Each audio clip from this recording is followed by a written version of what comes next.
జిన్నారం మండలంలోని కొడకంచి గ్రామంలో ఆదినారాయణ స్వామి జాతర మహోత్సవంలో పాల్గొన్న మైనంపల్లి హనుమంతరావు. సంగారెడ్డి జిల్లా జిన్నారం మండలం కొడకంచి గ్రామంలోని శ్రీ ఆదినారాయణ స్వామి జాతర మహోత్సవంలో కాంగ్రెస్ పార్టీ జిన్నారం మండల అధ్యక్షులు వడ్డే కృష్ణ ఆధ్వర్యంలో పాల్గొన్న కాంగ్రెస్ రాష్ట్ర నాయకులు మైనంపల్లి హనుమంతరావు. ఈ సందర్భంగా ఆయన మాట్లాడుతూ ఆదినారాయణ స్వామిని దర్శించుకోవడం అదృష్టంగా భావిస్తున్నానని, ఈ దేవస్థానానికి రావడం ఇదే మొట్టమొదటిసారి అని, ఈ తెలంగాణ ఆంధ్రప్రదేశ్ రాష్ట్ర ప్రజలందరూ సుఖ సంతోషాలతో ఉండాలని స్వామివారిని కోరుకున్నామన్నారు.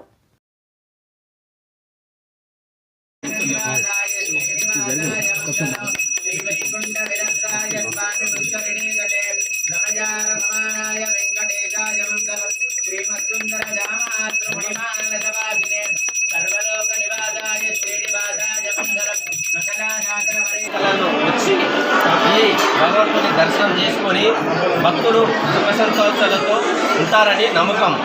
కావున ఈ చైర్మన్ గారికి మరియు వివిధ గ్రామాల నుంచి వచ్చిన భక్తులకు ఆ భగవంతుడు చల్లగా చూడాలని